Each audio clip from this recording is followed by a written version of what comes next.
In this video, we're talking about estimating repairs, and we're going to talk about how to do real estate wholesale deals, of course, as usual, but exactly how do you estimate repairs. Stay tuned.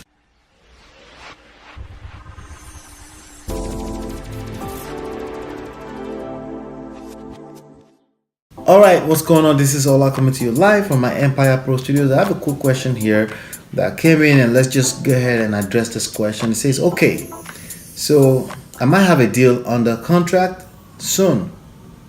Soon means never. Okay, but I mean, that's like we don't have a real deal. My question is, how do you estimate repairs? I have no idea how to do this. Would anyone in South Jersey be able to walk through a few properties with me? Well, why don't we just do that right here on this session, okay? First of all, before I get into the answer to that question, let's just talk about what is wholesale real estate, right? Wholesaling real estate, what is that?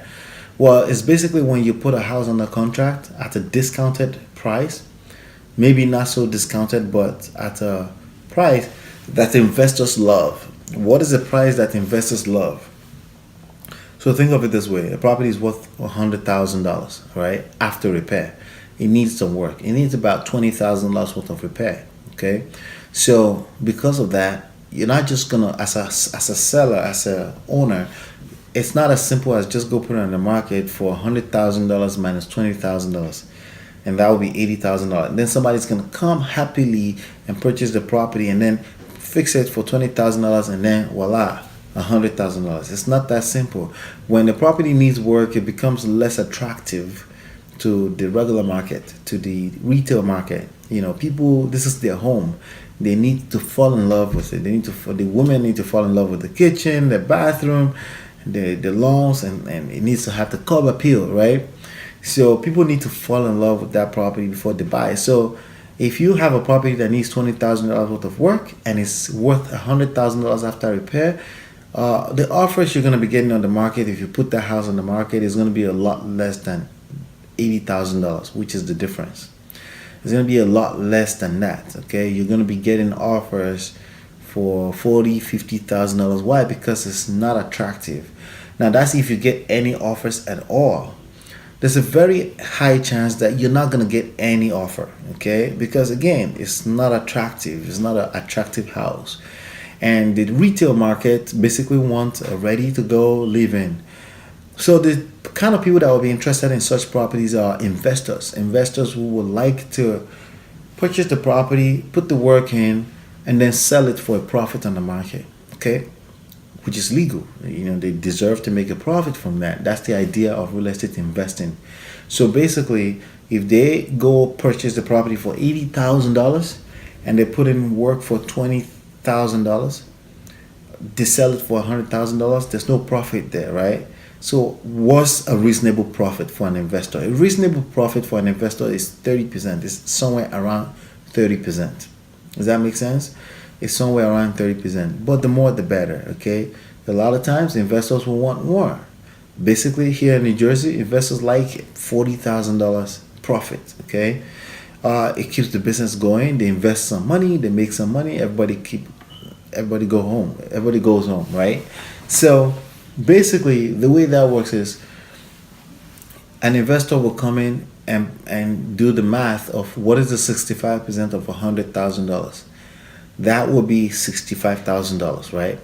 And now they will now subtract the cost of repair, estimated cost of repair from that. That's basically $20,000. So 65 minus 25, that's $45,000. So the investor will purchase it for $45,000. Sometimes they do up to 70%. Okay, so that means they purchase the property for 17 minus 20. That's $50,000. So they purchase the property for $50,000, put in work of $20,000. Their cost is up to $70,000. They put it back on the market for $100,000. They make $30,000 for investing $100,000. 30% ROI. It's a beautiful day. They just made profit. They can do the business over and over. They can feed their family. That's how the business works. They got to pay taxes on that too, by the way. All right. So the question here is basically based on that repair part. Because as a wholesaler, you help these investors find these deals, which is why I prefer the number 65%. because investors can pay up to 70-75%. You make the spread between, which is a 5 to 10% spread, right? So you can make somewhere between $5,000 to $10,000 on $100,000 deal, and investors will happily pay you. The seller will happily get rid of this property that needs work, and that's your responsibility to find such deals. So when you find such deals, you need to learn how to estimate repairs. In the beginning, some people say find a contractor, but maybe it's not that easy. Contractors like to get paid. But contractors don't get paid up front. So contractors will give you an estimate of work on a house and hope that you give them the job, okay? So you could do it that way and observe how they're observing things. But also the way I like to do it for every new market that I explore is I just Google the information, okay? I'll say Stockton, California, cost of roof. And some numbers will come up, and those numbers are usually good enough to estimate. If they are bad, you'll find out in good time because your investors will tell you. And plus, you have to remember that investors, your number you will find on Google is probably already more conservative than the numbers the investor will be looking at, because investors have deals that the cost of things are cheaper. The cost of fixing up a house are cheaper for them because they do the business over and over again. So they have that volume type of discount in their deals. So your numbers will probably be conservative enough. Another way that I find myself doing sometimes, if a house needs carpet and painting, if based on what I'm looking at, I would probably put $10,000 to $15,000 worth of work on that. If it needs a little bit more than that, let's say like cabinets, kitchen, and the new kitchen and stuff, I will put $30,000 to $35,000 on it. If that house needs gut work, like it's gutted, that's $70,000 to $100,000 worth of work. And I know that from just experience over the years. But again, those are two different ways I gave you right there to learn how to estimate. Actually, they give you three. The first way, find a contractor and observe what they're doing, and do that a few times. Eventually, it's not rocket science. You will see what they're trying to do, and then you can use that information, Google some more information, and you come up with a nice little system to do your repairs, to do your repair estimate. The second way that I show with you is actually Google information, depending on what market you're getting into. In this world of virtual wholesaling, you should be able to do that on the fly using Google.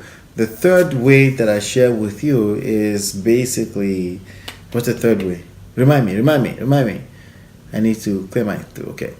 The third way is what I just shared with you, which is based on experience. I wouldn't do that unless you've had some experience. I said, if it needs carpeting and work, it's $15,000. If it needs a little bit more, maybe a kitchen, a cabinet, maybe $30,000 to $35,000, right? And if it needs like gutted work, that's $70,000 to $100,000 work. Depends on the area, depends on a lot of other stuff. So that's how I do it personally, and it works perfectly fine for me. So hopefully that was helpful for you. If you want to know more about what I'm teaching, it's called Smart Real Estate Wholesaling. Basically, you want to fill your pipeline with leads calling you about properties for sale all the time. Grab the book. It's absolutely for free, smartrealestatewholesaling.com. And simply go to smartrealestatewholesaling.com. Click like on this video right here below. Click like, click the share button, and comment your questions below. And hopefully you've been enlightened today and educated. I'll see you on the next one, and